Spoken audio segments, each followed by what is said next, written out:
பாஸ்கு காலத்தின் 28ஆம் நாள் வாக்கு.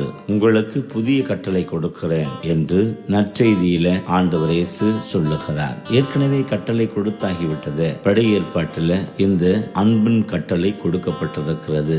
இதுல என்ன புதிய கட்டளை என்று யோசிக்கிற போது 2 செயல்பாடுகளில அது புதினம் பெறுகிறது. முதலாவது, நீங்கள் மற்றவர்களிடம் அன்பு செலுத்துங்கள் என்று சொல்லுகிற அந்த 2ஆம் பகுதி அதிகமான அழுத்தத்தை பெறுகிறது. மேலும் அப்படி காட்டுகிற அன்பிலிருந்து நீங்கள் என் சீடர்கள் என்பதை உலகம் அறிந்து கொள்ளும் என்று சொல்லுகிற அதனுடைய நீட்சி நமக்கு இன்னும் அதனுடைய பொருளை அதிகமாக வெளிப்படுத்துகிறது. இது புதிது. மேலோட்டமாக கடவுளது கட்டளைகளை கடைபிடிக்கிறோம் என்று சொல்லி கடவுளையும் அடுத்தவரையும் அன்பு செய்வது இது கடவுள் கொடுத்திருக்கிற கட்டளை என்று கடைபிடித்துக் கொண்டு வந்த ஒரு சூழலில இப்படி இயேசு ஆண்டவர் சொல்வதிலிருந்து நாம் இன்று நம்பிக்கையாளர்களை விட சீடர்களை இறைவன் விரும்புகிறார். போதகர்களை விட சாட்சிகளை இறைவன் ஆசீர்வதிக்கிறார். நம்முடைய வாழ்வில் நாம் இன்றைய முதல் வாசகத்துல நாம் பார்த்தது போல பவுலும் பர்னபாவும்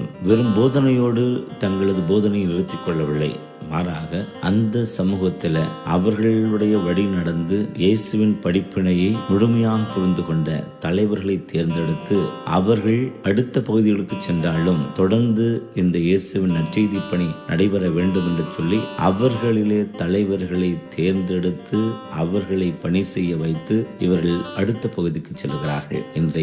இன்றைய திரு அவை இதில் இருக்கிற நாம் இப்படி அன்பை விதைத்து போகிற இடங்கள்லாம் அன்பின் செயலூக்கம் உள்ளவர்களை நாம் நிலைநிறுத்தி அன்பின் சமூகமாக வாழ என்று அழைப்பு பெறுகிறோம். அப்படி முழுமையான மகசூல் இந்த மண்ணில் ஏற்படுகிற போது அது அன்பின் கடவுளுக்கு நாம் கொடுக்கிற காணிக்கையாக இருக்கிறது. அல்லேலூயா.